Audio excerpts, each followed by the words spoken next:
दोस्तों कुछ साल पहले की मैं बात करूँ यार, तो यार मैं बहुत ही ज्यादा कमजोर था टाइम को मैनेज करने पे।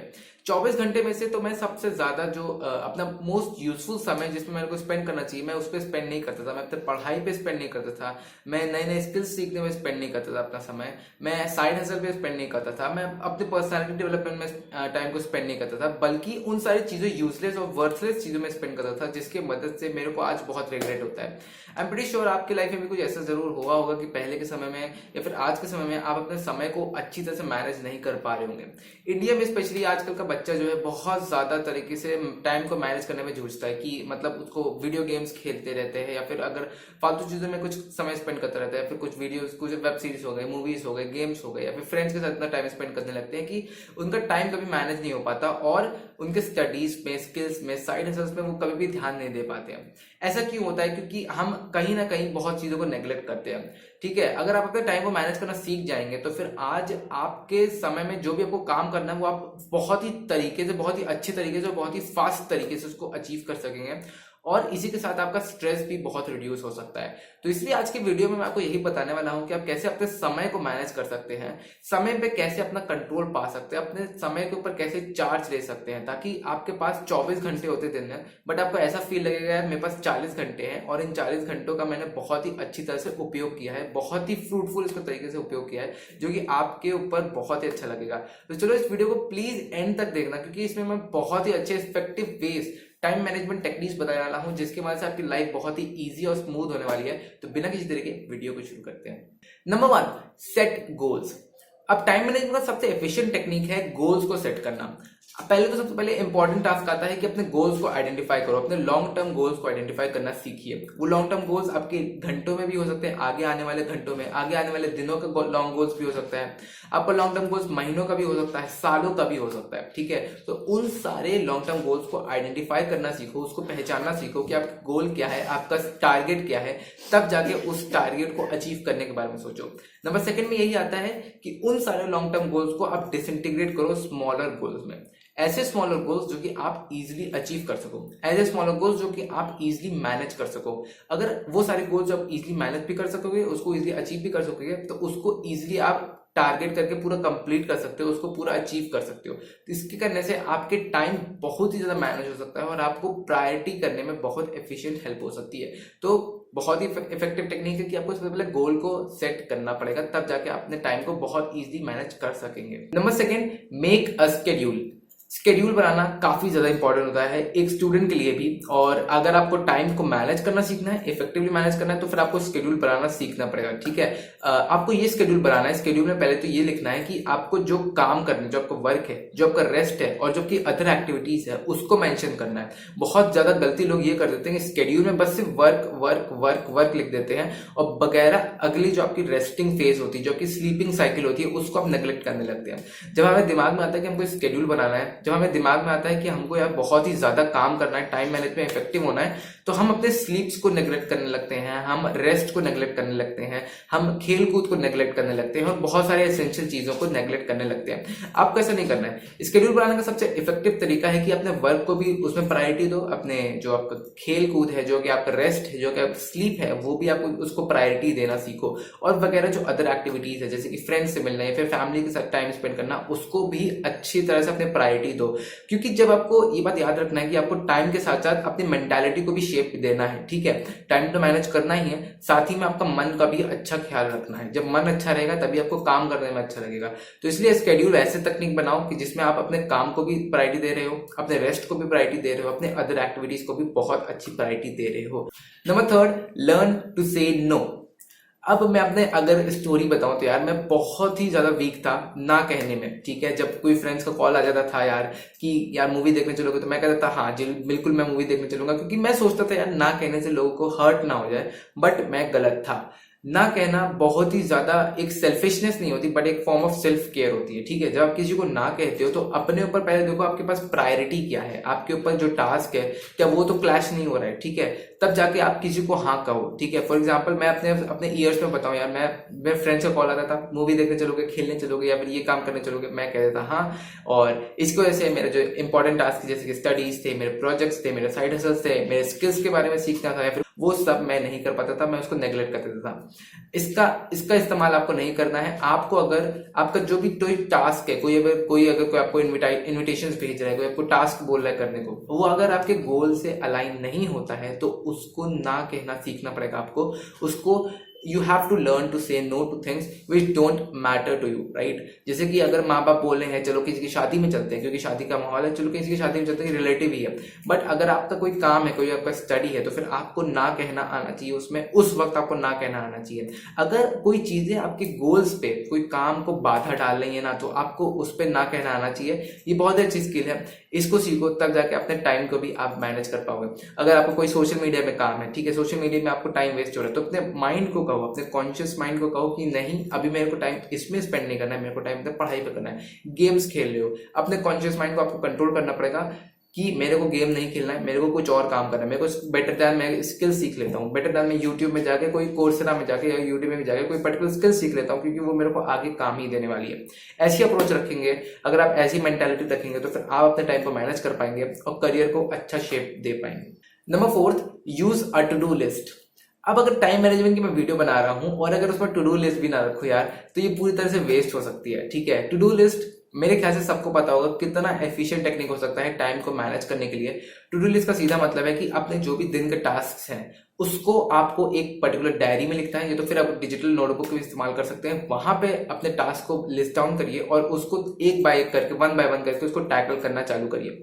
अब इसमें मिथ क्या होता है यार, बहुत ही ज्यादा लोगों को एक मिसकंसेप्शन होता है कि टू डू लिस्ट में हम सारे टास्क लिखेंगे जो हमको दिन में करना है, बल्कि ये गलत है।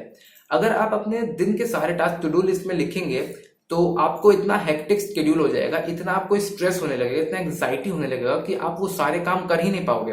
फॉर एग्जांपल, मैं पहले जब मैं टू डू लिस्ट में अपने पूरे टास्क को लिखता था, मैं 10-12 टास्क लिख देता था कि मेरे को दिन में ही सब करने हैं, और इसकी वजह से मेरे को इतना स्ट्रेस होता था कि यार मैं सिर्फ दिन के 3-4 काम ही कर पा रहा हूँ, मेरे पास 24 घंटे ही है और 24 घंटे में से मैं 17-18 घंटे मेरे पास काम के ही आते हैं, ठीक है।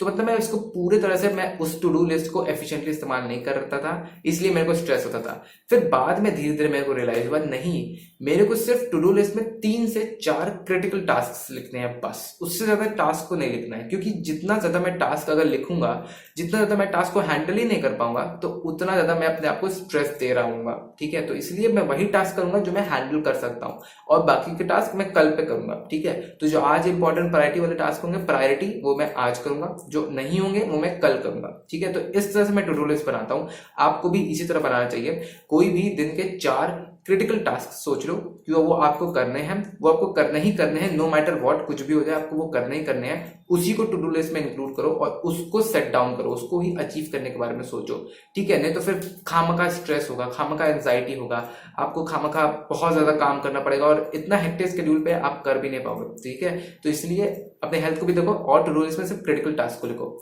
और टू डू लिस्ट को पूरा करने से आप जरूर अपने टाइम को मैनेज कर पाओगे। Number 5, take regular breaks. अब ब्रेक लेना काफी ज्यादा इंपॉर्टेंट होता है। आप कहो कि यार टाइम को मैनेज करना भी सिखा रहे हो और ब्रेक लेना भी सिखा रहे हो। जी हाँ, मैं कहना चाहता हूँ कि अगर आपको एफिशिएंट होना है, अगर आपको प्रोडक्टिव होना है, तो फिर आपको ब्रेक भी लेना पड़ेगा। ब्रेक से मेरा मतलब है कंटिन्यूअस और पीरियोडिक ब्रेक। ऐसा चीज नहीं कि अगर आप 2 दिन काम किया और तीसरे दिन ब्रेक ले लिया, ऐसा कुछ ब्रेक नहीं करना। आपको हर दिन काम करना है और हर दिन ब्रेक भी लेना है कामों के बीच में, ठीक है। फॉर एग्जाम्पल, आप एक पोमोडोरो टेक्निक का इस्तेमाल कर सकते हो ब्रेक लेने के लिए, बहुत ही एफिशिएंट टाइम मैनेजमेंट टेक्निक है। इसको मैं बता देता हूँ। पोमोडोरो टेक्निक का मतलब है कि आप 25 मिनट्स के लिए कंटिन्यूअस स्ट्रेट काम करोगे, फिर उसके बाद 5 मिनट्स का ब्रेक लोगे, फिर 25 मिनट्स के लिए कंटिन्यूअस स्ट्रेट काम करोगे और फिर 5 मिनट्स का ब्रेक लोगे।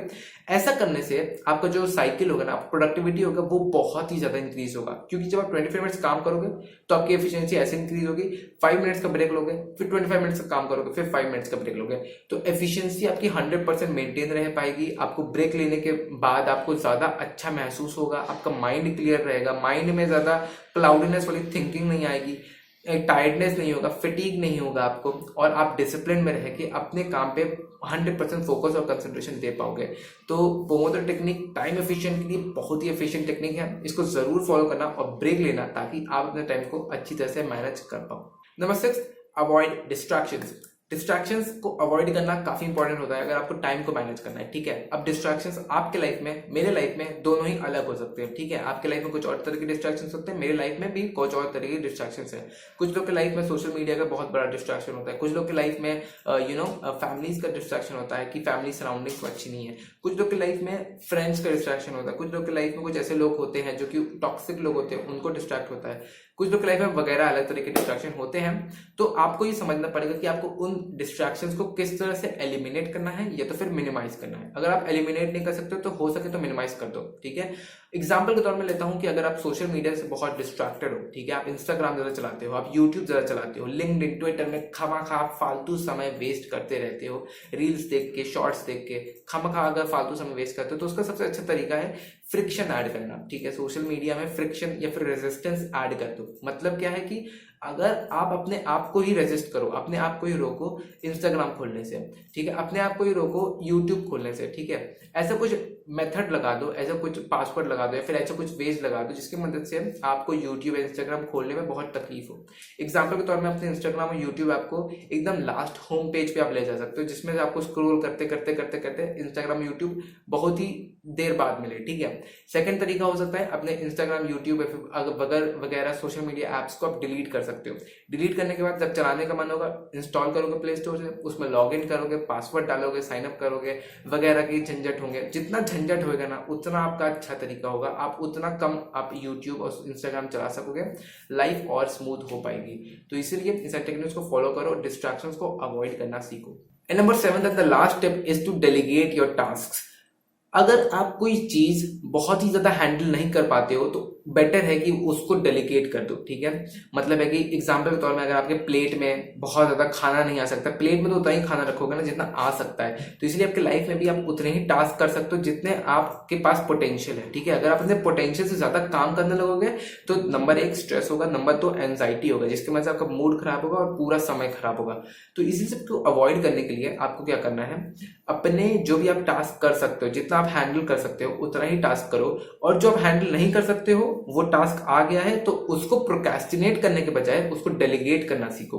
डेलीगेशन मतलब हो गया कि आपको काम बहुत अर्जेंट है, इंपॉर्टेंट है, बट वो आप नहीं कर सकते हो तो आप किसी और को सौंप देते हो, किसी और को ये काम अपॉइंट कर देते हो वो सारा काम, ठीक है। फॉर एग्जाम्पल आप अपने नीचे किसी को फ्रीलांसर को हायर कर सकते हो, वो आपके लिए वीडियो एडिट कर सकते हो, वो आपके लिए वेबसाइट डेवलप कर सकता है। अगर आपके पास बहुत सारे क्लाइंट्स आ रहे हैं, आप इतने सारे वेबसाइट्स को नहीं बना पा रहे हो तो आप नीचे अपने फ्रीलांसर को हायर कर लो, वो सारा आपके लिए काम कर देता रहेगा, ठीक है। सेकंड तरीका है कि अपने भाई बहनों को सारे काम दे दो या मम्मी पापा को ऐसा कुछ काम दे दो जो कि आप समझते हो कि मैं आजकल बहुत इंपॉर्टेंट काम है पर मैं नहीं कर सकता, तो मैं अपने मम्मी पापा भाई बहन को या फिर अपने दोस्तों को ऐसा काम दे दूंगा तो वो मेरी मदद कर देंगे। इसको कहते हैं डेलीगेशन करना, ठीक है। इससे आप प्रोक्रेस्टिनेट नहीं करते हो, काम के लिए कल के लिए टलता नहीं है वो काम, बल्कि आज वो काम कंप्लीट भी हो जाता है, बट आपके ऊपर से स्ट्रेस कंप्लीटली गॉन हो जाता है, कंप्लीटली खत्म हो जाता है, ठीक है, क्योंकि आप दूसरों को डेलीगेट कर देते हो।